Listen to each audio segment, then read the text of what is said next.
So today we are going to cover the topic that is from a kingdom to an empire, where we will get to know about the early introduction of Asoka, then what is the difference between the empire and kingdom, how Mauryan Empire ruled, and Asoka as a unique ruler, then Asoka Dhamma.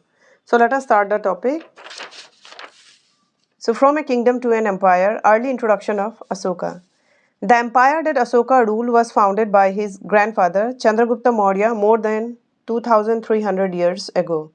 So the grandfather of Asoka was Chandragupta Maurya, and the empire was just ruled and founded more than 2300 years ago. Chandragupta was supported by a wise man named Chanakya or Kautilya. Many of the Chanakya's ideas were written down in a book called Artha Shastra. So Chandragupta was supported by a wise man. He may be called his teacher also, that is the Chanakya. And his ideas were written down in a book, and the name of the book was Artha Shastra. The Mauryas were a dynasty with three important rulers, Chandragupta, his son Bindusara, and Bindusara's son Asoka. So Chandragupta and his son Bindusara and Bindusara's son Asoka. So these are the three most important, the ruler of Mauryan Empire. The important cities of Mauryan Empire includes the capital Patliputra, Takshila and Ujjain. Takshila was a gateway to all the northwest, including the Central Asia, while Ujjain lay on the route from north to south India. Merchant, officials and craft person probably live in these cities, okay, in the Takshila. People in different parts of the empire spoke different languages. They probably ate different kinds of food and wore different kind of clothes as well. So different kinds of peoples are living there, and they are wearing different type of dresses also. Okay. Now, dynasty. Now, what is mean by dynasty? When members of same family become rulers one after another, the family is often called as dynasty. Okay, so that is a dynasty, like Mauryan dynasty. Now, how are empires different from kingdoms? What is the difference between empire and from the kingdom? So, emperor need more resources than kings because empires are larger than kingdom and need to be protected by his army. So, as the area is more for the empire, so they need more resources also to protect, and they need to be protected by his army. So that's why there is a difference between empire and kingdom. So also they need a large number of officials who collect taxes. That's why empire also needed large number of officials, those who can collect the taxes. So this is the basic difference between the empire and kingdom. Now how Mauryan Empire ruled, let us see. As the empire was so large, different parts were ruled differently. The area under Patliputra was under the direct control of the emperor. This meant that officials were appointed to collect the taxes from farmers, herders, craftsmen and traders who live in villages and towns in the area. So as the area was very much big, officials were appointed to collect the taxes from the common men. Officials were given salaries and they were allowed to punish those who disobey the ruler's orders. So officials were given the salary by the empire, by the Mauryan Empire, and they were allowed to punish also if someone is not obeying the ruler's orders. Okay.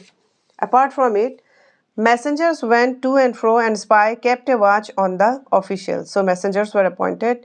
They will just look after and spy the official, either they are working nicely or not. The emperor supervised them all with the help of member of royal family and senior ministers. Provinces was ruled from a provincial capital such as Taxila or Ujjain.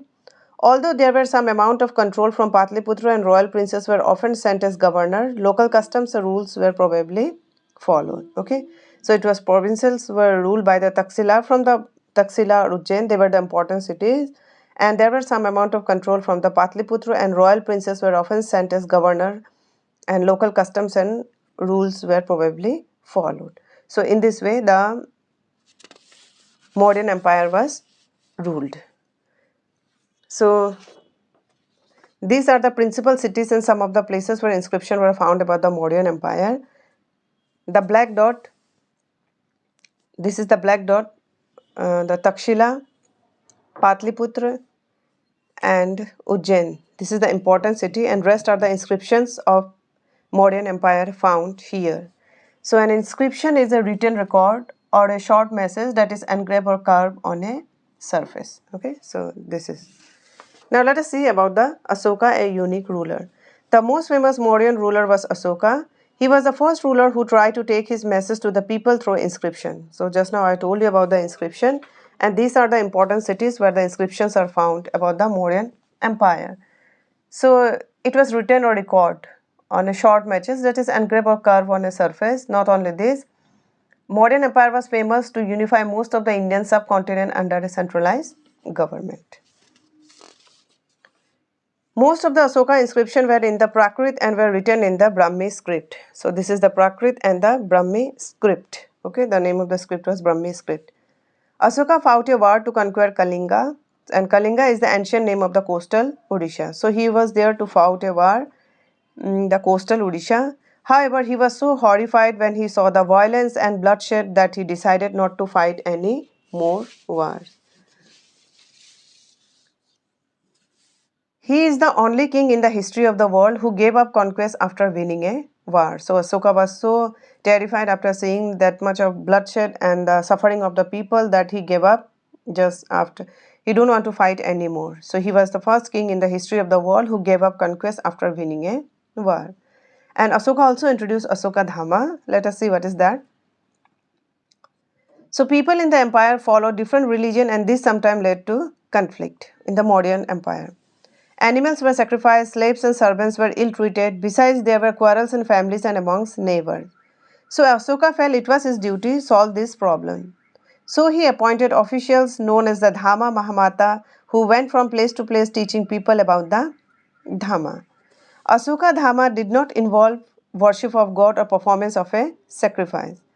Asoka got his message inscribed on rocks and pillars, instructing on rocks and pillars, and instructing his officials to read his message to those who could not read it themselves. Okay.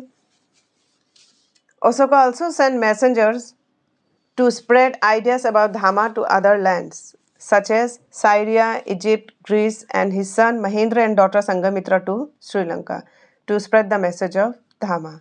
He built roads, dug wells, and built rest houses. Besides, he arranged for medical treatment for both human beings and animals. So the key principle of Asoka Dhamma were non-violence, peace, and tolerance. He also encouraged kindness and respect for all the living beings. He was also inspired by the teaching of Buddha. Asoka is famous for his transformation from a ruler to a model ruler who promoted non-violence. That's why he was very much famous. So this was the story behind the kingdom to empire, where we have seen about the early introduction of Asoka, then how empire is different from the kingdom, then Mauryan ruler, how it was ruled, and Asoka as a unique ruler, and about the Asoka Dhamma. So let us meet with next video. And if you find this video useful, then don't forget to share, like, and subscribe.